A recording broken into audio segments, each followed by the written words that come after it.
حضرت اسامہ بن زید بیمار ہو گئے. یہ نبی پاک کے بڑے لاڈلے غلام تھے. حضور فرماتے تھے اگر اسامہ لڑکی ہوتا تو میں اسے زیور پہناتا. حضرت امام حسین رضی اللہ تعالیٰ عنہ، حضرت اسامہ بن زید بیمار ہو گئے. 80,000 دینار کا قرضہ ہے یا 60,000 دینار کا قرضہ ہے. دوستوں سے رشتہ داروں سے پوچھا پر کوئی مدد کو نہ آیا. ساری عمر یہ آٹا گد ہے، لکھاں کیتے نہیں پیڑے، وقت آیا ہی تے محمد بخشا کوئی نہیں ہو بیٹھا نیڑے. کسی طرح بات نہ بنی تو اسامہ بن زید بیمار تھے، آخری وقت تھا. کہنے لگے جاؤ کوئی حسین ابن علی کو خبر کرو. امام حسین کو یہ لاجپال پیر ہوتے ہیں، کہتے ہیں خبر ملی تو امام علی مقام دوڑے آئے. حضرت اسامہ بن زید رو پڑے، کہنے لگے آپ کے نانا کا نوکر ہو لیکن بیمار ہو گیا، مقروض نہیں مرنا چاہتا. امام حسین خادم کو بھی کہہ سکتے تھے گھر پیسے پڑے ہیں لے آ. سب کو باہر نکال دیا، خود گئے. 60,000 دینار بغل میں دبایا، چادر اوپر سے اوڑھ لی، اوٹ میں دبا کے امام حسین لائے خود.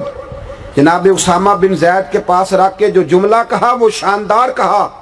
کہنے لگے اسامہ رات کوئی پیسے آئے تھے، میں سوچ رہا تھا حسین کو تو ضرورت نہیں، یہ اللہ نے کس کا نصیب میرے گھر بھیج دیا. اب پتہ چلا ہے رب نے تیرے لیے بھیجے تھے، تیرے ہی تھے یار، تیرے لیے آئے ہیں. امام حسین نے بڑا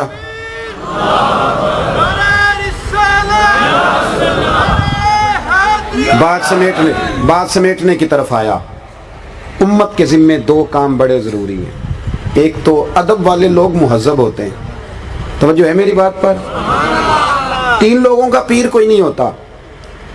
ایک چودھری صاحب کا پیر کوئی نہیں ہوتا، ایک مالدار کا پیر کوئی نہیں ہوتا، اور ایک جس کے دماغ کو پڑھائی چڑھ جائے اس کا بھی پیر کوئی نہیں ہوتا.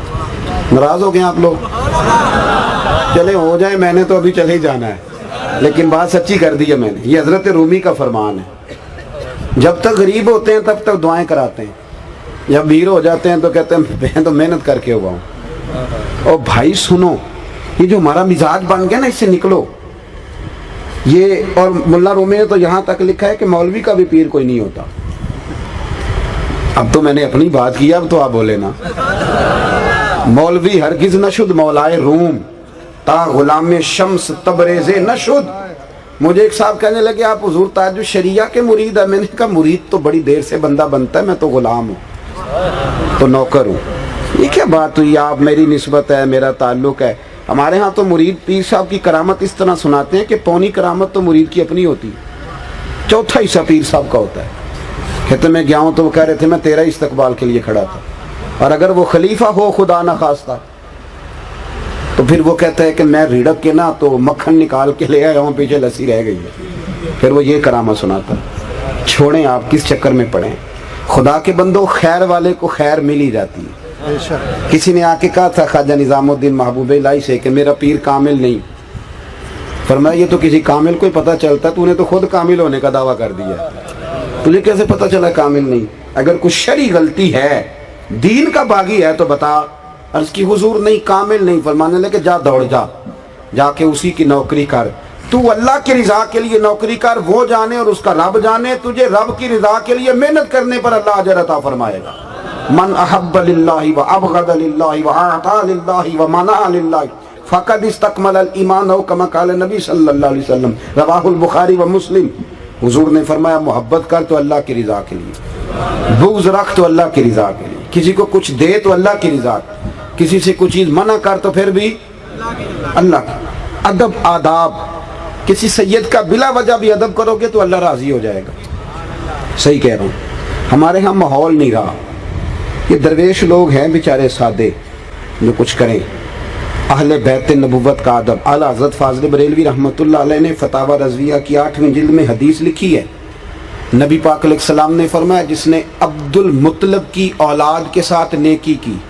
اور مزے کی بات یہ ہے حدیث کے راوی امیر المومنین سیدنا عثمان غنی ہیں.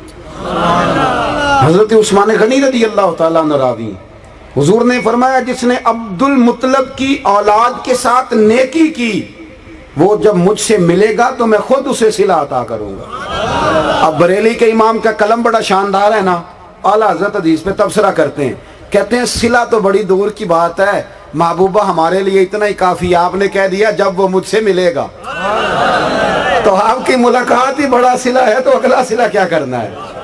ادب کریں، احترام کریں۔ ایک اعلیٰ حضرت کے چھوٹے بیٹے تھے مفتی اعظم مولانا مصطفیٰ رضا خان، 1.25 کروڑ آدمی مرید تھا۔ ایک ان کے مرید نے ایک نام ماننے والے سے کہہ دیا کہ میرے مرشد مفتی اعظم ہے۔ وہ کہنے لگا تمہارا سنیوں کا طریقہ ہے، جس کو بھی کہتے ہو اعظم ہی کہتے ہو، امام ہو تو امام اعظم، حضرت ہو تو اعلیٰ حضرت، تمہارا طریقہ ہے، اب مفتی اعظم کہہ لو۔ کہنے لگا نہیں واقعی مفتی اعظم۔ کہنے لگا چلو میرے ساتھ چلو، میرے سوال کا جواب دیں گے تو پھر مانوں گا نا۔ حضرت مفتی اعظم کے بیٹھک کے 3 دروازے تھے، ایک گھر کھلتا تھا، ایک مدرسے میں اور ایک باہر گلی میں۔ وہ مرید ساتھ لے کے آ گیا، آپ بیٹھے تھے۔ اب اس نے کہا تھا میں نے سوال پوچھنا ہے۔ کچھ لوگوں نے پہلیاں یاد کی ہوتی ہیں نا، علم کے لیے مسئلہ نہیں پوچھتے، کسی کا علم چیک کرنے کے لیے مسئلہ پوچھتے، اس لیے ساری زندگی فیض نصیب نہیں ہوتا۔ آ کے حضور مفتی اعظم سے اس نے کہا جی میرا یہ دوست ہے، یہ آپ سے کوئی سوال کرنا چاہتا ہے۔ آپ نے فرمایا پوچھو۔ توجہ ہے میری بات پر؟ بس سمیٹ رہا ہوں، پوچھو۔ کہنے لگا جی نبی کریم علیہ السلام کی 4 بیٹیوں کے نام بتائیں۔